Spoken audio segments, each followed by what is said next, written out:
Good people. We are in growth groups. I think it's like week chapter 8 or 9 of 2025. And as we do that, we are in 1 Samuel, as you know, in chapters 18, 19, and 20. There are 3 chapters to get through this week. And so we want to be intentional in our pursuit of what the Lord has for us. I don't know about you, but it's helpful for me to just kind of remember and summarize where we are in this story. So Saul's been king. He's made a mess of it. He didn't kill the Amalekites or the king of Agag and all that as he was supposed to. God rejects Saul as king. He anoints David as king. David then defeats Goliath. We are right on the back end of David's defeat of Goliath. Saul says, basically, you can't go back home. You're coming with me from here on out. Goes into the kingdom and into the palace with Saul. And now we pick up on basically everyone in Saul's family and in his life is choosing David over their father Saul. Even though Saul is the king, even though he it would seem like everyone would their dad, he's their dad, but they all start to choose David. They start to see some qualities in David, obviously his courage, obviously his faith, obviously his dedication to the Lord. But Michal wants to marry him. Jonathan wants to befriend him in ways, and Saul is maddened. He tries to kill him either right straight ahead with a spear, or he sends him out to battle to be killed by the Philistines. All the while, David foils all these plans. And really what we'll find is that God is foiling all these plans. So let's just pick up on all of this. I mean, it's a fascinating 3 chapters. I mean, you've got God sending demons to torment Saul. You've got David and Jonathan forming this beautiful friendship. You've got David and Michal, Saul's daughter, being married, and they're quite in love, and she's doing some things to protect David. You've got Jonathan then protecting David as well in chapter 20. And then in the middle of all this, like the spirit world just doing some crazy things, that David is on the run. Saul tries to go capture him, and he ends up being captured by the Spirit of God and worshiping and prophesying, along with all the other assassins that he sent. This is a crazy 3 chapters. All right, so what does this say about God? What does this say about us? And what must we do as a result? All right, I'm just going to go one thing per chapter, and I'm going to try and just make it basic and broad. Chapter 18. What do I think this is revealing about who God is? Well, a lot can be said, but here it is, right? Throughout the chapter, Saul's plans are foiled and God's plans prevail. Throughout the chapter, Saul has all sorts of different thoughts about what to do and how to do it, and God continues to foil those plans throughout. And he uses relationships throughout the whole thing. So it was the Lord who gave David victory in battle, and the Lord who sent a harmful spirit to Saul. Both are true. And it's fascinating that God is reigning and supreme over all things. We'll get to this in chapter 19, but God is in control of both. We have to understand that, both over demonic activity and over spiritual good activity that we see in circumstances in war, in relationships being formed. And friends, as believers in the one true God, we need not be afraid of either. Sometimes I think we try to manipulate God to do good for us. He has a posture to do good for us. And then sometimes we get afraid that he might be sending harmful spirits on us. Like, why would we be afraid if we were doing what God wants us to do?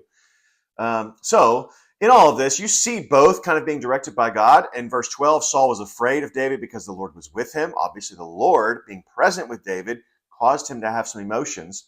Verse 14, David had success in all of his undertakings. The Lord, again, was with him. The Lord is sovereign and he's present. Verse 28 and 29, but when Saul saw and knew that the Lord was with David and that Michal, Saul's daughter, loved him, Saul was even more afraid of David. All of this to say, God is sovereign over all these things, and David is getting victory here, and Saul is losing his mind underneath the same sovereign control of our God. God cannot be put in a box. Teenagers, if you're watching this, God will never fit in the box that you've put him in. He will never fit and do the things that you think he should do. He just doesn't do it. He's too unpredictable. He's too creative. He's too sovereign. And yet he's good through it all. And we have to remember that even when he's doing things we don't understand. All right, verse 19, what does it reveal about God? Well, I think just summarily, in summary, chapter 19 tells us this. The spirit world is real. We need to acknowledge that. We do not give enough credit to the spirit world. The spirit world is real and can affect and work through our emotions. Though Saul was hell-bent on killing David, Saul's worship at the end of the chapter, in chapter 19, shows that God will stop at nothing to capture you and to gain his own worship and his own glory. He will stop you in your tracks with anything and everything, and he wants our hearts to be captured for him. Wouldn't it have been great if Saul just repented and believed fully and faithfully forever at the end of chapter 19? That with everyone wondering if he was amongst the prophets, that it would have been true that he was. It would have been true that he was captured, and yet he leaves there and even tries to kill his own son in chapter 20. Again, the big lesson here is that even the king, Saul, is subject to God's plans and efforts, even if it means that Saul is captured to prophesy and to worship.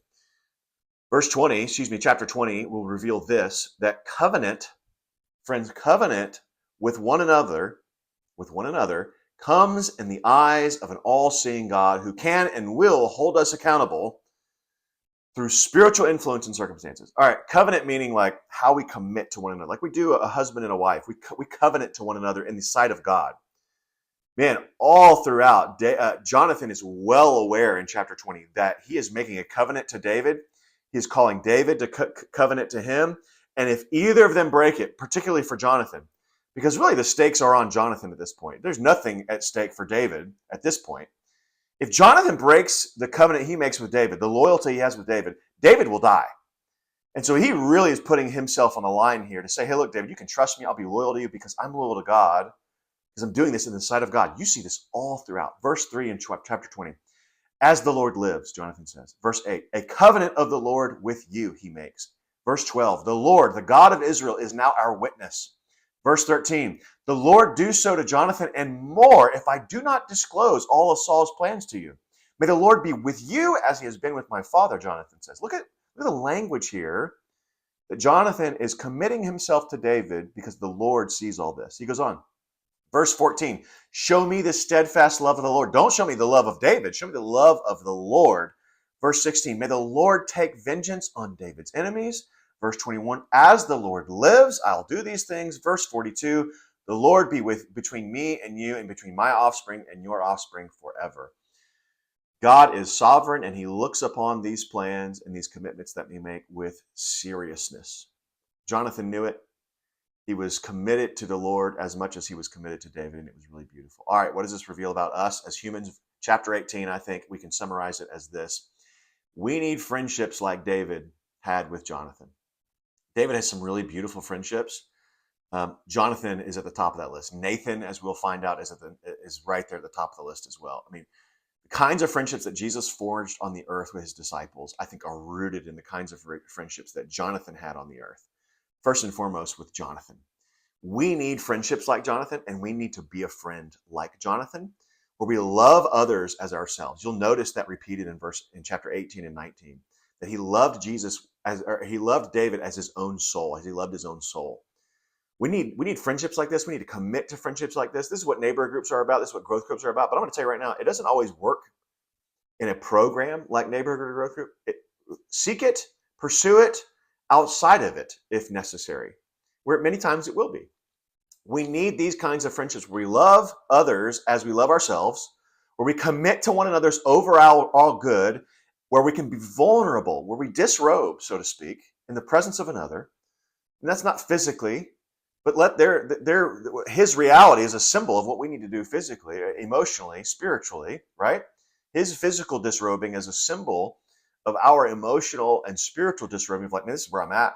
And I need you to see the real me, not the one that's puffed up and postured in public like Jonathan would have. I need you to see the real me, and I want to see the real you. May we trust one another in these things. We commit to one another overall good, and we aim to see God's vision for each other come to fruition in their lives, even when it costs us our own position. That's what Jonathan does with David. He gives all of his armor, all of his weapon for warfare over to David, signifying like, whatever this costs me, I now give to you. We need to see what God's vision come to fruition in our friends' lives. And we need friends that will sacrifice themselves to see God's vision come to fruition in our own life. This isn't going to happen by just gathering. This isn't going to happen by just spending time together. This is going to happen when we spend formative time together, transformative time together, time where we can see where we're maybe falling away from God's vision, and we can see God's vision for one another. It's really beautiful. Chapter 19, this is what I think can be said about what it reveals about us. Sometimes we don't like others because we're insecure. Saul loses his mind about David because he starts to get notoriety and recognition for what God is doing in his life. Sometimes we are insecure, and that's why we talk mess about one another. That's why we want to see them brought down. But we're really insecure in what God's lot is for our own lives. Or we're insecure because of the mess that we've made with the life that God has given us. And so we start to take other people down, just as Saul did with David. It's unfortunate. It's tragic. When we see others rise due to God's hands upon them, whether it be success in business or with friendships, or just people like them, like they don't like me as much as they like them. And we can start to tear them down if we're not careful, because we're jealous, because our emotions are getting the best of us. And what chapter 19 is going to tell us, that our emotions are not reliable. Sometimes, not all the time, sometimes our emotions are hijacked by demons. And that's what this whole story with Saul tells us. We've got to be aware, again, of the spirit world. We must be aware that not every emotion is from the Lord, and possibly it's not neutral either, but it could be harmful, and it could be demonic. We must be aware that the Lord is doing what he's doing in our midst, and that can only happen as we are then filled with the Spirit of God. We've got to be aware of all of this and understand our emotions are fickle and may not be the most trustworthy guides for how we relate with one another. See, that's the thing about Jonathan. He didn't let his emotions get the best of him, that he's going to lose. He's the heir apparent. He's going to lose the kingdom if David takes it. That would have been emotionally really difficult. But verse 20 tells us, again, what does it reveal about us? David and Jonathan's friendships comes to a head, and Jonathan's love for David is on display. Like, will he be the kind of man that loves someone else at great harm to himself? Of course, we know that he does. Jonathan's love stops at nothing for David.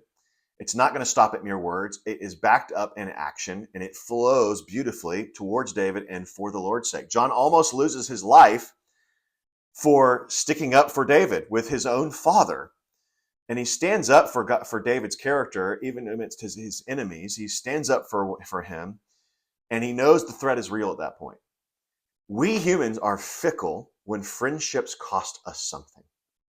And we're especially fickle when someone else does something for our good, but it offends us. We walk away, we brush it under the rug, we say, oh, I was just kidding. And we kind of just slowly slink away and don't commit ourselves to those friendships. But what would it look like if we were committed like Jonathan was to David, beyond cost? We need true friendships like this. It will cost you comfort. It will cost you time. It will cost you effort. It will cost you an idol. I don't want to say these things because I'm afraid that they're going to not like me. That's an idol of approval. I'm going to lay these things down at the Lord and pursue one another's good as a result.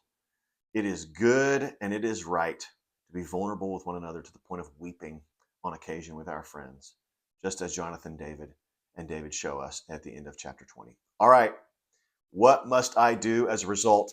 Well, chapter 18, here's what I think I heard. I need to evaluate my friendships. And I need to commit. I need to commit to one or a few of those folks, just the way Jonathan did with David. I need to be vulnerable. I need to commit and covenant myself to a few in a costly manner. It's going to cost me my comfort. It's going to cost me my time. It's going to cost me a hobby or two. It's going to cost me a lot of different things. And I need to be generous in those relationships like Jonathan was with David. He just gave him everything he had. I need to be generous in those relationships with words, with affirmation, with a vision on what God's doing in the other person. I need to evaluate and I need to commit. Chapter 19. What do I need to do? I need to understand that I cannot trust my emotions or my perception of another person because it could be rooted in bad things. It could be rooted in harmful spirits. It could be rooted in jealousy. It could be rooted in all sorts of things that I see that God may be doing in another person that he's not doing in me. And because I am a human and I'm gonna throw a little pity party, and I might blame the other person for what God is doing in them. Whoa, man, I need to evaluate that. I need to understand that not every perception I have of another person is true and real and right. And if I was really taking this a step further, and I would encourage everyone in here, read James chapter 3, verses 13 through chapter 4, verse 12. Stop the video after this and read James 3:13 through 4:12 and understand the spiritual reality behind our relationships. We need to gain wisdom in these matters, and I would implore you to read that chapter or that bit of chapter 3 and 4 of James to understand what's going on in our relationships. That explains a lot, and I think it would be helpful and well worth your time on how you relate to those, informing you on how you relate to those in your church, your family, neighbor group, growth group, whatever. Chapter 20. What must I do as a result? I need to realize that God supervises relationships. He looks upon my commitments and every circumstance in which I find myself. And since that's true, how seriously am I taking these commitments that I make to friends, that I make to church, that I make to work? Am I following through like Jonathan did with action, with cost, with sacrifice, like he did with David? No matter what the cost, am I pursuing those friendships? Am I pursuing my commitments as I make them unto the Lord? Am I covenanted? Are my commitments to the church, could they be seen as being covenanted before the Lord? Like a marriage. That's how David and Jonathan were covenanted with one another. Are my friendships covenanted? I've got a few, but I don't have a lot. And I think that's probably how God designed it. But in my covenants, am I fickle? Am I being led astray by jealousy or insecurity? Does anyone have the right to then call me out on sin and ask me hard questions as much as I might want to do that with others? Getting down to the nitty gritty now. Hope it's helpful. Hope it's fruitful. Love y'all. See you soon.